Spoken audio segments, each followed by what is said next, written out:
Google की parent company alphabet Incorp 12,000 कर्मचारियों को निकालेगी। माइक्रोसॉफ्ट 10,000 कर्मचारियों को, अमेजन 18,000 को।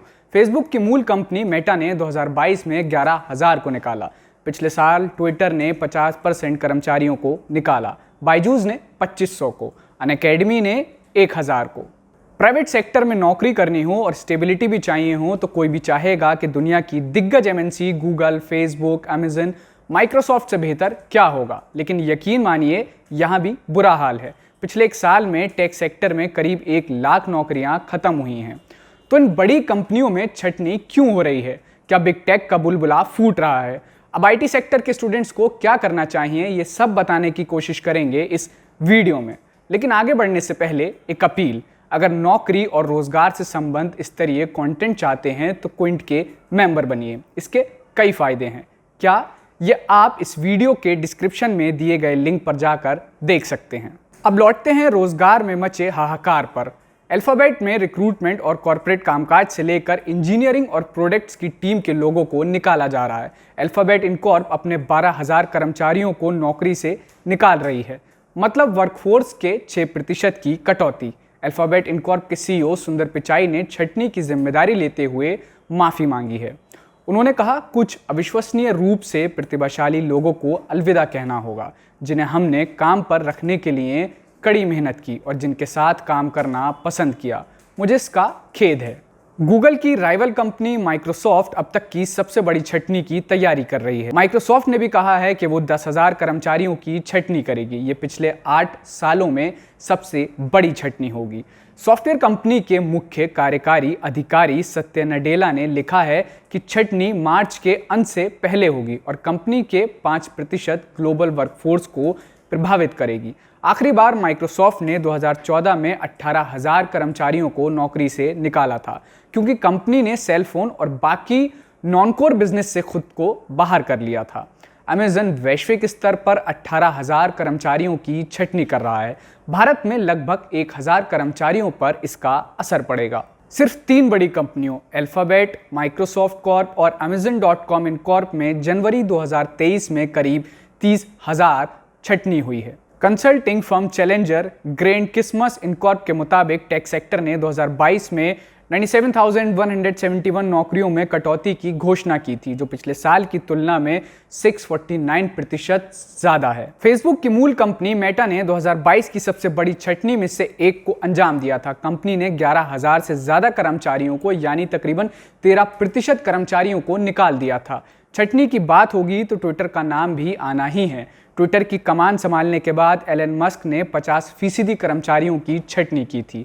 अगर बात भारत की करें तो साल 2022 के आखिर में एडटेक सेक्टर में बड़े स्तर पर छटनी की खबरें आई थीं।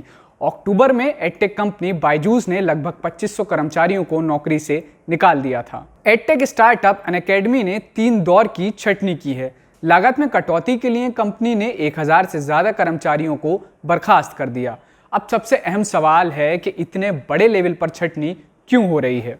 दरअसल इसके पीछे कई वजहें मानी जा रही हैं। पहला तो कोविड महामारी के कारण पैदा हुआ आर्थिक संकट, दूसरा रूस और यूक्रेन युद्ध। इसके अलावा माना जा रहा है कि कोरोना की वजह से हुए लॉकडाउन के दौरान टेक और ई कॉमर्स कंपनियों में जबरदस्त हायरिंग हुई थी ताकि ऑनलाइन डिमांड पूरी हो सके। लेकिन अब आईटी और टेक सेक्टरों में डिमांड में कमी आई है। मेटा के सीईओ मार्क जुकरबर्ग ने 11,000 कर्मचारियों की छटनी पर कहा था कि महामारी के दौरान टेक्नोलॉजी के क्षेत्र में बढ़ती डिमांड को देखते हुए हमने बड़े पैमाने पर नौकरियां दी। हमें उम्मीद थी कि ये डिमांड आगे भी बनी रहेगी, लेकिन ऐसा नहीं हुआ। अब इस छटनी का असर भारत के आईटी सेक्टर में भी देखने को मिल सकता है। पिछले साल के मुकाबले इस साल भारतीय आईटी कंपनियों ने नई नौकरियों के 10% कम विज्ञापन निकाले हैं। तो अब करना क्या चाहिए? अपग्रेड। टेक्नोलॉजी बदलती रहती है, खुद को अपडेट करेंगे तो जॉब मार्केट में मौजूद बने रहेंगे। जो बेस्ट हैं उसके लिए मौके हैं। एक स्टूडेंट जो है जो आईटी की पढ़ाई कर रहा है, उनको लग सकता है कि it can be scary and of course bit daunting as well. Also let us realise that this been a crazy run up. मतलब पीछे क्या हो रहा था कि सॉफ्टवेयर वाले को डेवलपर्स को अगर जॉब्स के लिए बुलाया जा रहा था तो कोई बोल रहा था कि मुझे 50,000 मिल रहा है पर अब मुझे 2.5 लाख चाहिए। So it had become so unrealistic, so inflated okay, that obviously there is some amount of correction that had to come in, right? Correction जरूरी थी, वो correction अब हो रही है. अगर आप पढ़ रहे हैं तो निराश मत हो. पीछे मतलब तेजी की आग लगी थी, अब टाइम ऐसा है कि थोड़ा करेक्शन का है. ठीक है, ये भी अभी थोड़ा एक्सट्रीम हो गया reaction, okay, from hiring like crazy to firing like crazy. तो that has been the area that we actually come to. But just know this that also this too shall pass. जो आप पढ़ाई कर रहे हो लगे रहो. आप इस लाइन के अंदर आए थे, ये स्ट्रीम आपने चूज की थी क्योंकि ये आपकी आपका पसंद है, आपका पैशन है. So always go for your passions, and on that past. These ups and downs that happen, eventually there will be equilibrium, right? It's economics. You have your ups, you have your downs, but eventually there's equilibrium. Equilibrium will come and return again. बस आप लगे रहो, लगन से पढ़ाई करते रहो.